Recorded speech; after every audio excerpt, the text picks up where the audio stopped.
To recap what you've heard so far, the cycle of the Paschal mystery is Good Friday, the loss of life, Easter Sunday, resurrection, 40 days, a time of readjustment to the new and grieving the old, Ascension, letting go of the old and letting it less, refusal to cling to the old. And now we're going to talk about the final stage, Pentecost, which is a reception of a new spirit for the new life that is already living, one is already living. Pentecost is about spirit and reception of spirit. I want to begin by reading one version in scripture. When the day of Pentecost had come, they were all together in one place. And suddenly a noise like a violent rushing wind came from heaven, and it filled the whole house where they were sitting. And tongues that looked like fire appeared to them. A tongue rested on each one of them. I laughed as I read that because I'm like, why do we always think of the Spirit as a gentle force, a dove, when the reading clearly says that Pentecost was a mighty, violent, rushing wind and tongues of fire? New beginnings and new spirit often come about as a result of painful or difficult things, a wind that threatens to sweep us away, or a fire that threatens our very being. What Pentecost is, what Pentecost does, is mark a new beginning and a new spirit arriving in our lives. We too must live our way through our deaths to new beginnings. If we're too focused on our old reality, we may fail to recognize the new way of seeing and being and the new spirit that God desires to give us. By failing to name our deaths and grieve them and clinging to what once was, we cannot recognize God's presence and spirit within us in a new reality. When I think of the many deaths that I've experienced during my lifetime and allowed myself to grieve and ultimately let go of, I always found myself blessed and experiencing God's Spirit in new ways. And so through my lifetime, these are just a few of the deaths and new beginnings I've experienced. Relational deaths. I think about the death of my single life, which when I got married, ushered in a new way of embracing and growing the spirit of a wife. It's like, and then the death of my husband and I just being a couple as we got pregnant led to a spirit of a mother being born in me and formed in me. My children growing up and leaving home, that empty nest experience led to the two of us being blessed with a renewed but very seasoned marriage. And ultimately led to our children getting married and the birth of the spirit of a grandmother, my favorite spirit.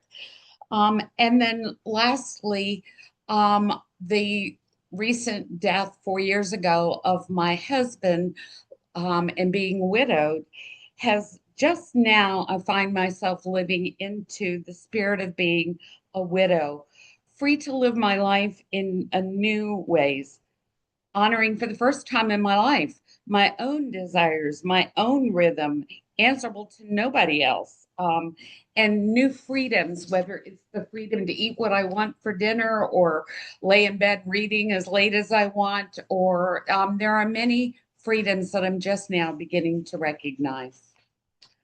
Another aspect of deaths that I've experienced were work deaths. I started life as a secretary. And when I let go of that, I let go of that to embrace the spirit of being a full time mom and the spirit of being a volunteer at church. The stay at home mom phase ended, and a spirit of a nurse sprang into being.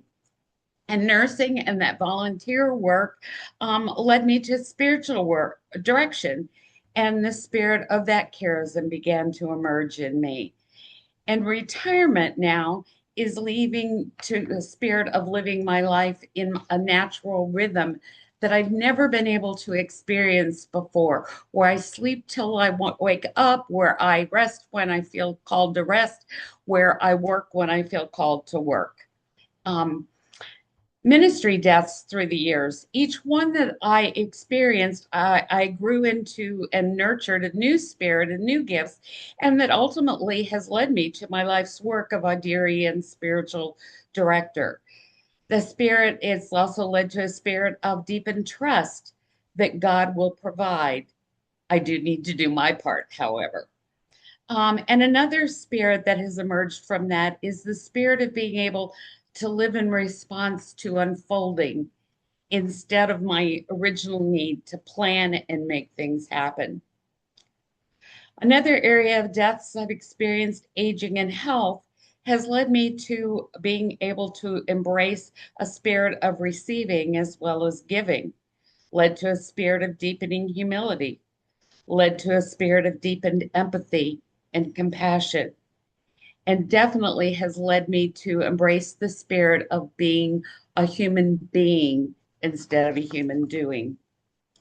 And the last area of deaths I'll mention is God and church.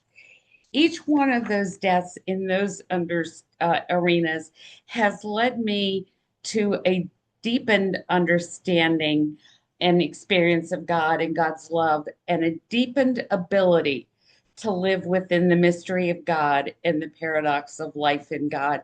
And that began when I was 24 with the death of my mom, which led me to a relationship with God instead of just church attendance. It's also led me to claiming my prophetic voice of speaking truth that others may not like or may not always want to hear, but has decreased my need to be liked, accepted, or popular. And it definitely has led me to a spirit of understanding that God has nobody now but mine. I think I can sum up by saying that there is and always will be within me a human desire to cling to what is known and familiar and comfortable. And that will always be in tension with the God who invites me to follow and to trust in new and deeper ways. I will always want to resist grieving because it's hard and painful and overwhelming. But there is and always will be a God who invites me into my grief because God's desire is to bless me in new ways and give to me a new and ever deeper spirit. I believe the God who came in human form in the person of Jesus understands that. He experienced, let this cup pass me by. His prayer led him to stay and walk forward, ultimately to where he said, not as I would have it, but as you would. And that always leads to death, resurrection, 40 days, ascension, and ultimately Pentecost. His truth is my truth as well. There's a poem in the book, Holy Longing, about the paschal mystery that I want to share with you now. It reads like this. It says, Mary Magdalene might have responded to Jesus's appearance in the garden where she first didn't recognize him with words like this. I never suspected resurrection and to be so painful, to leave me weeping with joy to have met you alive and smiling outside an empty tomb, with regret, not because I've lost you, but because I've lost you in how I had you, in understandable, touchable, kissable, clingable flesh, not as fully Lord, but as graspably human. I want to cling despite your protest, cling to your body, cling to your and my clingable humanity, cling to what we had, our past. But I know that if I cling, you cannot ascend, and I will be left clinging to your formal self, unable to receive your present spirit. I too always want to resist death, to resist the pain of grief, to cling to known and familiar spaces with known, familiar, and loved people. But I have learned in my lifetime that I cannot do so. I must respond to the God who invites me into new spaces, trusting that the invitation will ultimately lead me into a new experience of Pentecost, a new reception of God's Spirit in new and amazing ways. For me, that is what it has come to mean to be a woman of faith. And so I've reflected on my own journey and my Pentecost, and I'm now going to invite you with some questions that will come up on the screen to reflect on your experiences. Thank you.